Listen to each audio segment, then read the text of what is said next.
빌립보서 2장 15절입니다. 자, 15절입니다. 이는 너희가 흠이 없고 순전하여 어그러지고 거스르는 세대 가운데서 하나님의 흠없는 자녀로 세상에서 그들 가운데 빛들로 나타내며 16절 생명의 말씀을 밝혀 나의 다름질이 헛되지 아니하고 수고도 헛되지 아니하므로 그리스도의 날에 내가 자랑할 것이 있게 하려 함이라. 17절입니다.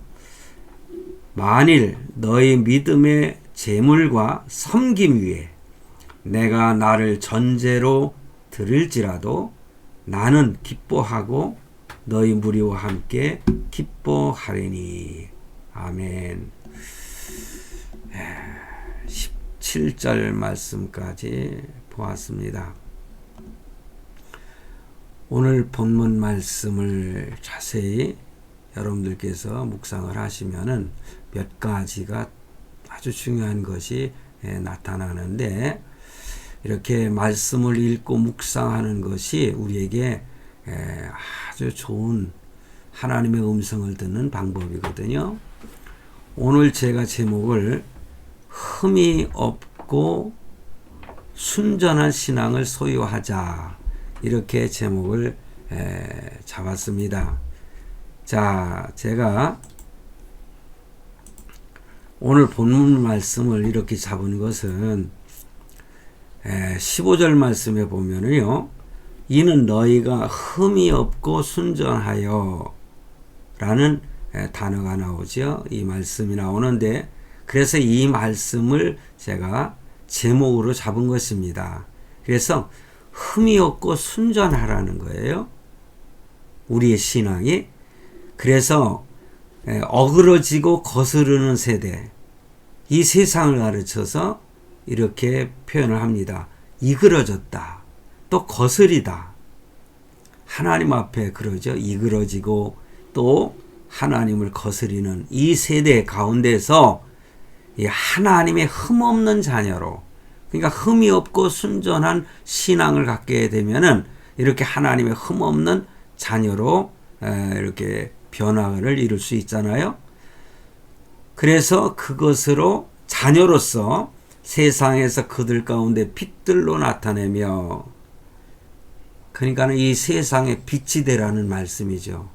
너희는 세상의 소금이니 너희는 세상의 빛이니, 그런 말씀을 예수님께서 말씀하셨잖아요. 너희는 세상의 빛이라는 거예요. 그래서 그 빛을 나타내라, 그렇게 말씀하고 있어요.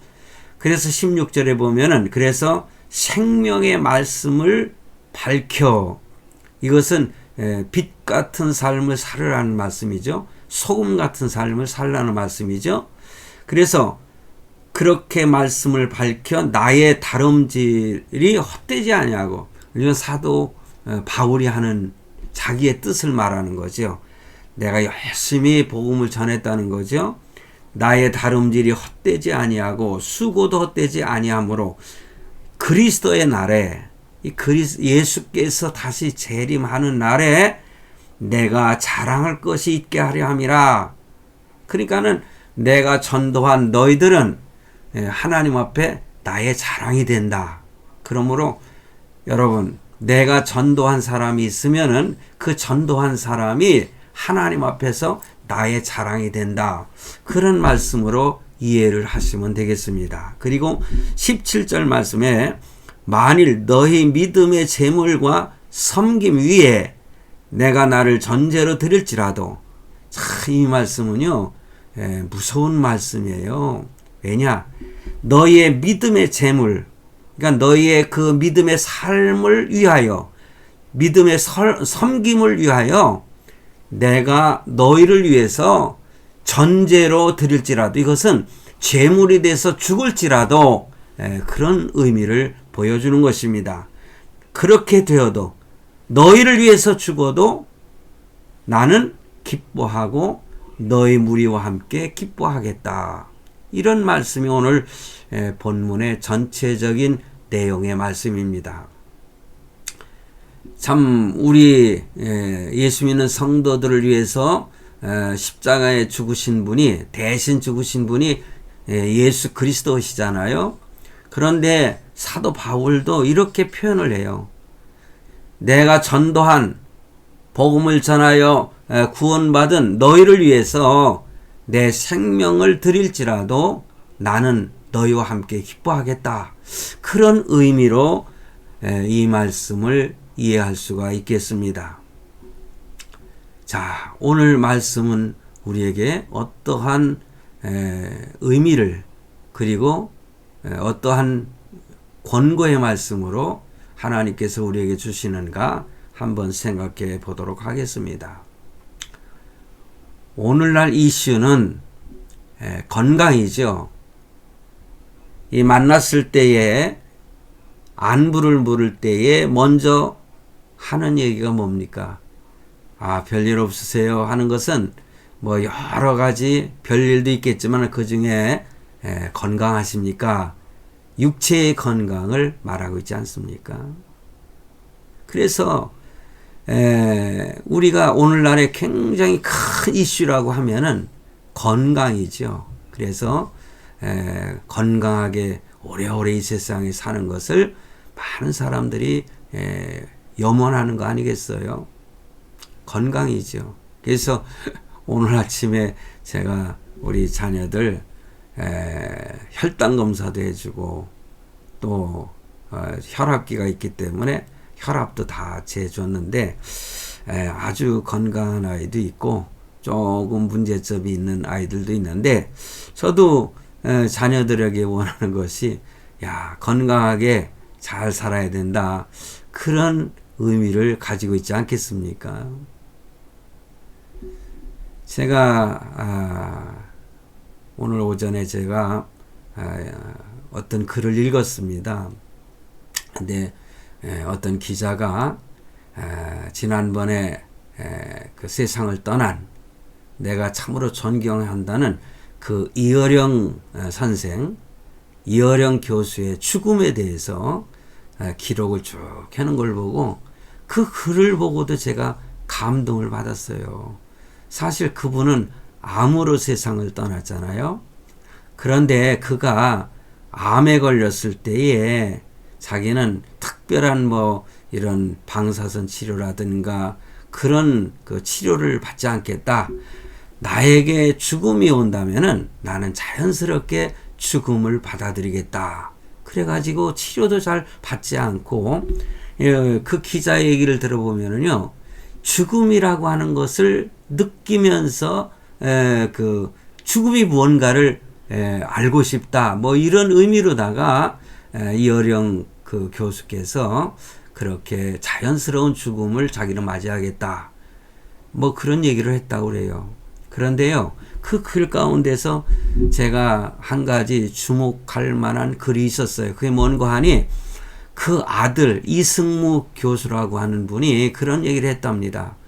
우리 아버지는 그 죽는 순간까지 의식이 있었다는 거예요.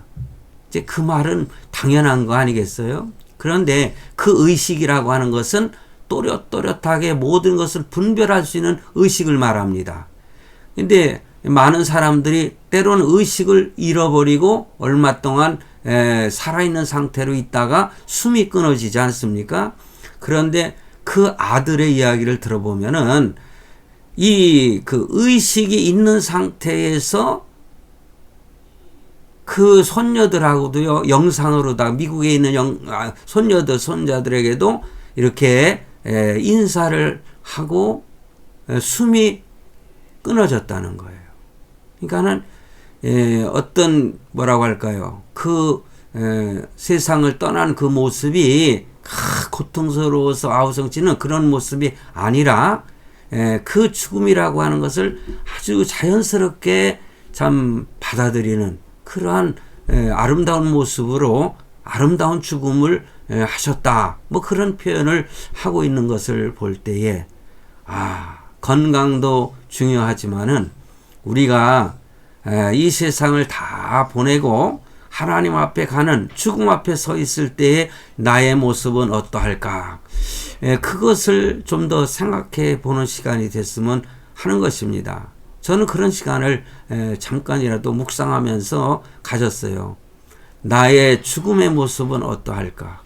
죽음의 순간에 나의 모습은 어떠할까? 정말 자연스럽게 참 천사들이 부족한 나를 이렇게 데리러 올 때에 자연스럽게 할렐루야 부르면서 하나님 앞에 갈 수 있으면 좋겠다.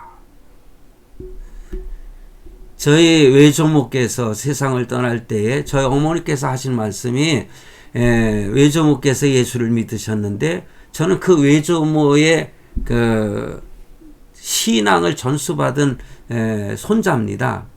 저는 제가 예수 믿기 전에 그 가문에 예수 믿는 분들이 아주 없었다고 생각을 했는데 나중에 어머니의 말씀을 듣고 외조모, 그러니까 외할머니죠. 외할머니의 그 신앙을 말씀을 하셨어요. 그러면서 그 죽음의 순간을 저희 모친께서 뭐라고 표현하셨는가 하니 두 손을 가슴에 이렇게 모으시고 쥐어 하면서 숨이 다 끊어졌었다는 거예요. 저는 지금도 그 모습이 연상이 됩니다. 자, 오늘 제가 무슨 죽음에 대한 이야기를 하려고 하는 것은 아닙니다만은 모든 이슈가 우리 육신의 건강이라고 하는 것에 많은 사람들이 관심이 집중되어 있지 않습니까? 뭐 코로나19라고 하는 것도 우리의 생명을 위협하고 있기 때문에 그냥 2년 이상 이렇게 전 세계가 아주 혼돈 속에 빠져 있지 않습니까? 그렇습니다. 이 생명이 죽음을 맞는 것이 놀라운 이슈죠. 그러나 오늘 제가 드리고 싶은 말씀이 있어요. 그거는요, 육체의 건강도 참 중요합니다. 그러나 우리가 또 먼저 챙겨야 할 것이 있는데 그게 뭐냐? 우리 신앙의 건강한 것이라는 거죠. 건강한 신앙을 가져야 된다는 거예요.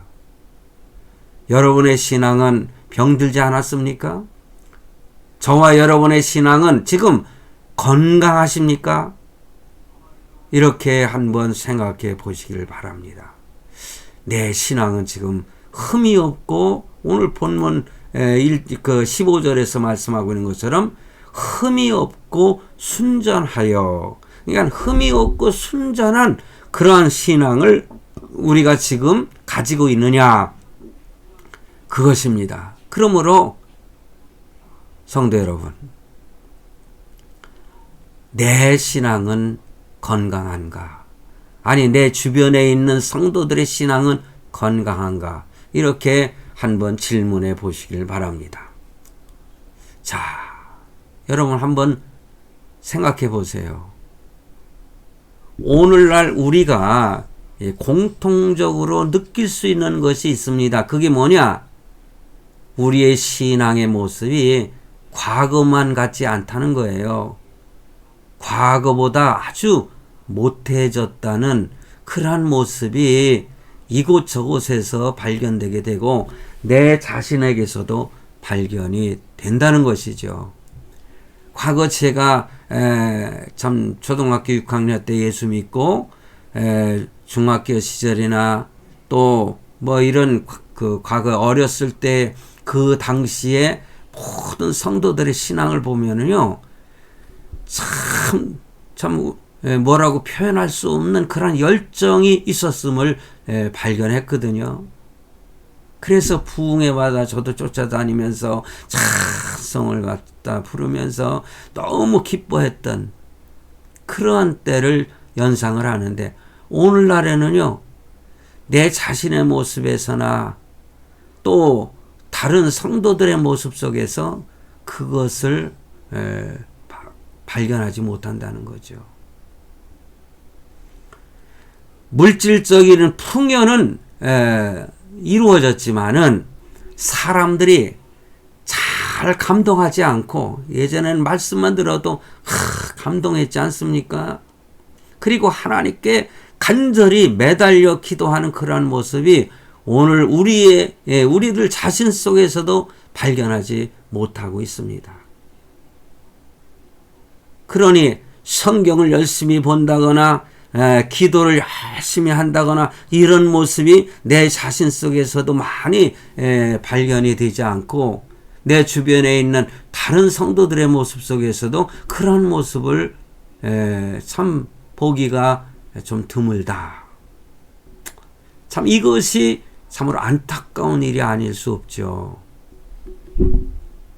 자, 이러한 상황 속에서 오늘 우리는 우리의 신앙생활은 어떻게 하여야 될까? 어떤 삶을 살아야 될 것인가를 사실 오늘 본문 말씀에서 우리에게 가르쳐주고 있습니다. 자, 오늘 본문, 그래서 오늘 본문 속에서 몇 가지 한번 그러한 모습이 어떤 모습인가를 한번 발견해 보도록 하겠습니다. 우리가 어떻게 살아야 하나님이 기뻐하시는 그러한 신앙의 삶을, 건강한 신앙을 소유한 삶을 살 것인가. 참 여러분, 오늘 말씀을 속에서 발견할 수 있는 것은요, 우리는 항상 거룩한 삶을 살기 위해서 힘을 써야 된다는 거. 뭐 노력도 있겠지만 힘쓰는 거와 노력과는 조금 다르죠. 의미가 좀 다를 수 있습니다. 여러분, 빌립보 교회에 편지한 내용이잖아요. 그러니 빌립보 교회는 참으로 사랑이 넘치는 교회였습니다. 그게 지난번에 제가 빌립보 교회의 모습을 말씀을 드렸잖아요. 그런데 그 교회에 한 가지 문제점이 있었는데 두 성도의 그 시기와 질투하는 그러한 투기하고 다툼이 있었다는 그러한 내용의 말씀을 드리면서 그 유오디아와 순도계 사이에 그 논란을 제가 말씀을 드렸는데, 자, 구원받은 성도들은 어떻게 살아야 되겠어요? 사도 바울은 이들의 다툼과 그들의 불평이라든가 이런 것들에 대해서 권면을 하면서 안타까워서 그 12절, 지난번에 제가 말씀을 드린 설교한 12절 말씀에 이렇게 말하고 있습니다. 그러므로 나의 사랑하는 자들아, 너희가 나 있을 때뿐 아니라 더욱 지금 나 없을 때에도, 그러니까는 자기를 전도하고 말씀을 가르치던 목회자였죠. 그 사도 바울이 있을 때는 잘 신앙생활을 하는 모습을 하고, 떠나 있을 때는 그냥 자기 멋대로 자기 생각대로 하는 그러한 모습이 보여졌기 때문에 사도 바울이 이렇게 서신을 통해서, 편지를 통해서 그들 권면했잖아요. 항상, 그러니까 내가 있을 때나 없을 때나 항상 복종하여 두렵고 떨림으로 너희 구원을 이루라. 그래서 너희 구원을 이루라는 말씀에 대해서 제가 설명을 했습니다. 이것은 뭐 성화의 구원을 이루라는 말씀으로 제가 결론을 내렸습니다. 근데 이것은 바로 뭡니까? 구원을 이루라는 것은 너희가 구원받은 성도의 올바른 모습으로 살아라. 한마디로 말하면은요, 성도답게 살아라. 세상에서는 사람답게 살라고 하는 표현이 있잖아요. 그런데 우리는요, 그 사람답게 사는 그것 위에 성도답게 살아라. 그런 말씀이 이 바울 서신 빌립보서를 통해서 빌립보 성도들에게만 하는 말씀이 아니라 오늘 저와 여러분에게 하시는 말씀이라는 것을 잊지 마시길 바랍니다. 그래서 13절 14절에 보면 하나님의 일을 할 때에는 원망과 시비가 없이 하라, 그런 말씀 하셨어요. 원망하지 말고 시비가 없이 하라는 거죠. 왜 그렇게 해야 합니까? 오늘 본문 12절 말씀에 그렇게 해야만이 원망과 시비가 없다. 그래서 원망은 하나님과의 관계 속에서, 윗사람과의 관계 속에서 표현하는 거 아니겠어요? 그리고 시비는 뭐예요? 내 곁에 있는 다른 사람, 그러니까 수평적인 관계 속에서 서로 시비를 걸며 다투지 말라. 그런 말씀을 제가 드린 바가 있습니다. 그래서 그렇게 살아야 되는 이유는 너희가 흠이 없고 순전하여 어그러지고 거스리는 세대 가운데서 하나님의 흠없는 자녀로, 하나님의 흠이 없는 자녀로 이 세상에서 그들 가운데 빛으로 나타나며 이렇게 빛된 삶을 살라는 권면의 말씀이죠. 그래서 너희들이 이렇게 싸우면은 세상 사람들이 너희를 보면서 어떻게 생각하겠느냐. 한마디로 말하면은 예수 믿는 사람들끼리 서로 지지고 볶고 싸우고 하는 모습, 그 모습을 보면은 다른 세상 사람들이 너희를 어떻게 보겠느냐. 바로 그 말씀이에요. 어떻게 생각하겠느냐. 참 부끄러운 일이 아닐 수가 없죠. 만약에 어떤 가족이 서로 지지고 볶고 싸우는 모습을 다른 세상 사람들이 바라보고 있다면은 여러분, 그 사람들이 어떻게 생각하겠어요? 너무너무 부끄러운 거 아니겠습니까? 때로는 우리가 그런 모습을 보이면서 우리는 양심의 가책을 받아야 되는데 참 양심 없는 사람들도 많이 있음을 발견을 합니다. 오늘 우리를 돌아보면서 이제부터는 내가 정말 성도다운 성도로 살아야 되겠구나 하는 마음의 결심이 있기를 바랍니다. 이 거룩한 삶을 통해서, 거룩한 삶이라고 하는 건 다른 거 없어요. 뭐 깨끗하고 좋습니다. 그런데 그런 의미가 있죠. 그런데 그것은 뭐냐? 말씀대로 순종하며 살아라. 그런 말씀인 것입니다. 때로는 하나님의 말씀대로 복종하며 살아라. 그런 말씀이에요. 복종이라고 하는 것은 내 마음에 맞지 않아도 그 말씀대로 살라는 것이죠. 그래서 사도 바울이 이 서신서 빌립보서를 통해서 다른 서신서도 마찬가지예요. 가장 많이 강조한 말씀 중에 하나가 뭐냐? 거룩한 삶을 살라. 하나님의 말씀, 생명의 말씀대로 순종하며 살아라. 그러니까 순복하며 살아라. 순종과 복종하며 살아라. 여러분, 본문의 상황은 이 다툼과 시비 때문이었지만은 그 교인들이 거룩함을 해치는 그런 문제들이 많이 있다. 그런 것을 우리에게 보여주고 있어요. 그러면 우리는 말씀대로 거룩한 삶을 살기 위해서 뭐라고 해야 되나? 힘을 쓰라는 거죠. 힘을 쓰라. 거기에 집중하라. 그런 말씀을 하고 있는 것입니다. 그리고 두 번째는 말씀대로 살려고 노력하라는 거죠. 그래, 힘쓰는 것과 노력은 같은 의미처럼 보이지만은 이렇게 함축해서 힘쓰고 노력한다. 끈질기게 뭐 그런 의미가 있을 수 있습니다. 그래서 16절 말씀에 보면은 생명의 말씀을 밝혀 나의 다름질도 헛되지 아니하고 수고도 헛되지 아니하고 하므로 그리스도의 날에 나로 자랑할 것이 있게 하라 함이라. 이 말씀을 하고 있는데 여기에 생명의 말씀을 밝혀라고 하는 말씀이 나오는데 이것은 바로 말씀대로 사는 것, 그것을 나타내는 것입니다. 그렇게 되면은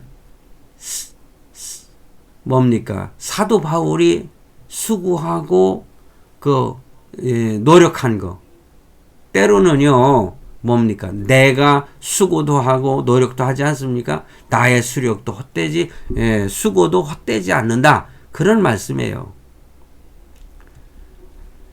자, 이것이 하나의 딜레마일 수도 있어요.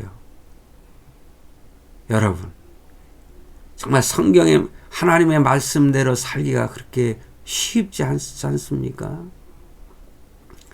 근데 그것이 이유가 돼서는 안 된다는 것이죠. 우리의 생각과 반대되는 그러한 행동이 우리 속에서 발견하게 된다는 거죠. 하나님께서 우리에게 말씀을 하셨을 때에 때로는요, 도저히 내가 지킬 수 없는, 내가 따를 수 없는 그런 문제들도 발견이 돼요. 왜냐? 내가 어떻게 저렇게 살아?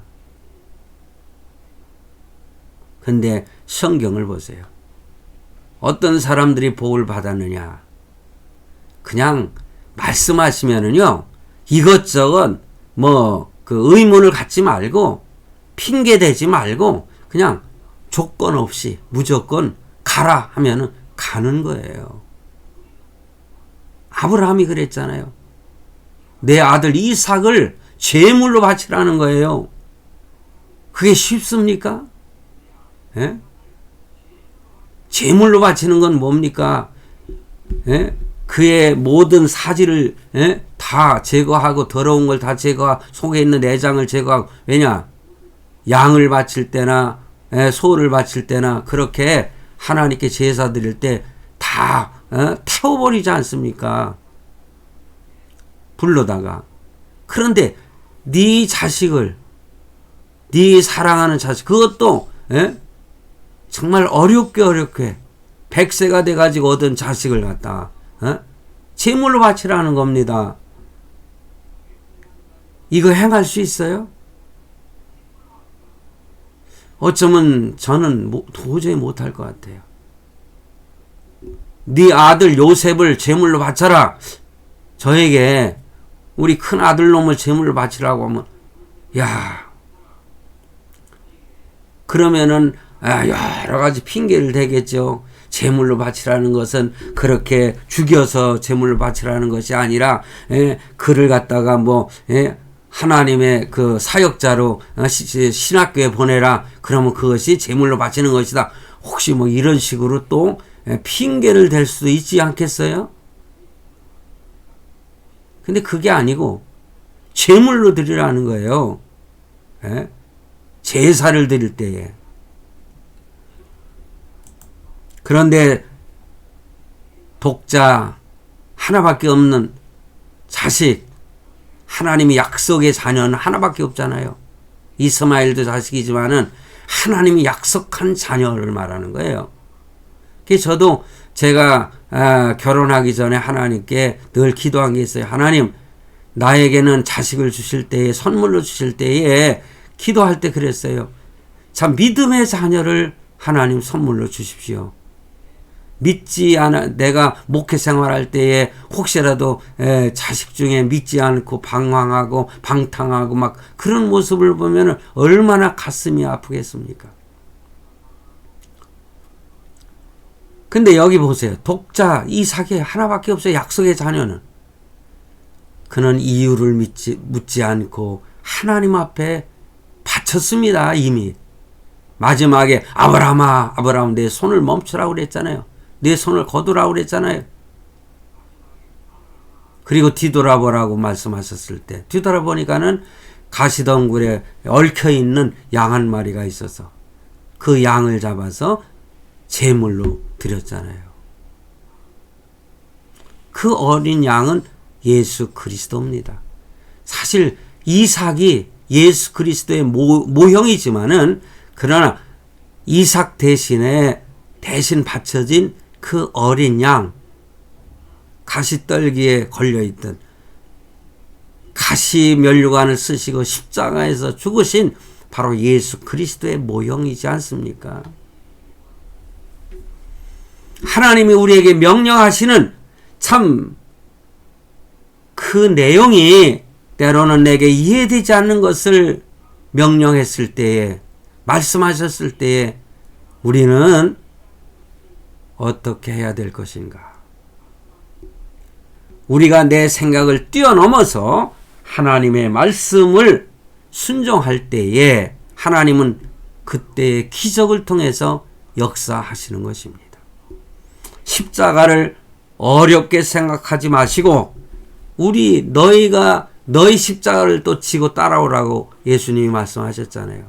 하나님을 의지하고 의뢰한다면은, 그리고 순종한다면은 하나님은 능력 있는 자를 여러분 우리에게 능력 있는 자로 세워주신다는 거예요. 우리 하나님은 순종하는 자를 찾습니다. 축복의 원리는 너무너무 간단한 거예요. 순종하는 자입니다. 그리고 마지막으로 오늘 본문에서 우리에게 격려해 주는 말씀 속에서 바로 이 격려라고 하는 단어를 제가 씁니다. 서로의 신앙을 격려하는 자가 되어야 돼요. 그러니까 사도 바울과 그 빌립보 교회 성도들, 너희와 나, 이런 표현을 쓰고 있습니다. 이게 서로가 격려해주고 위로해주고 도와주고 하는, 사랑하는 그런 관계를 맺고 있는데, 오늘 우리들도 마찬가지인 것입니다. 본문 17절 18절에 만일 너의 믿음의 재물과 봉사 위에 내가 나를 관제로 드릴지라도 나는 기뻐하고 너희 무리와 함께 기뻐하리니, 서로 나도 기뻐하고 너희 무리도 함께 기뻐하겠다는 거예요. 이와 같이 너희도 기뻐하고 나와 함께 기뻐하라. 이렇게 상관관계 같이 이렇게 투게더 함께 하면서 서로 위로해주고 격려해주고, 내가 너희를 위해서 죽을지라도, 전제로 이렇게 바쳐질지라도 나는 기뻐하겠다. 너희도 나와 함께 기뻐하라. 성도 여러분, 우리의 신앙의 건강을 위해서도요, 믿음의 동료가 필요한 것입니다. 믿음의 동료는 부부일 수도 있고 부모와 자식일 수도 있고요, 형제지간일 수도 있고, 다른 나와 피가 섞이지 않은 그런 다른 성도, 그러나 우리는 예수님의 피로 서로 맺어진 형제라는 거 잊지 마시길 바랍니다. 그러니까 서로 위로해주고 격려해줄 때에 신앙이 올바르게 성장해 갈 수 있는 거예요. 깊은 수렁에 빠졌을지라도 사랑하는 형제가, 믿음의 그 형제가 격려해주고 위로해주면은 그 신앙이 회복되는 일이 얼마나 많습니까? 그래서 신앙의 상담이라고 하는 거 굉장히 중요합니다. 우리 곁에 사랑이 많고 열정적인 사람, 그런 사람과 함께 어울린다면 그거 굉장히 중요한 겁니다. 그래서 우리가 신앙생활 할 때도요, 열정이 있는 사람, 그리고 신앙의 그 뜨거운, 그리고 바른 올바른 신앙을 가지고 있는 성도와 함께 어울리는 거 굉장히 중요한 것입니다. 왜냐? 한쪽에 불이 붙으면 그것이 다른 사람에게 불이 옮겨져 가는 것입니다. 요즘 지금 불이 꺼지지 않고 있는 울진에서 산불이 나가지고 그냥 그 강릉까지 이것이 번져가지고 난리를 피고 있는데, 불이 한번 붙으면은요, 이게 다른 곳으로 번져가지 않습니까? 마찬가지로 신앙의 불도 붙으면은요, 다른 사람들에게까지 신앙의 불이 연결해 가는 것입니다. 번져가는 것입니다.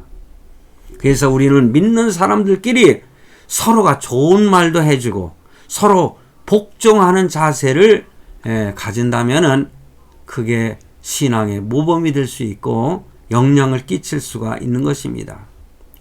그래서 불평과 원망과 믿음 없는 소리들, 세상적인 얘기들을 많이 하게 되면은 자꾸만 신앙이 상처를 받게 되고 연약하게 되고요, 나락으로 떨어지는 경우도 있어요.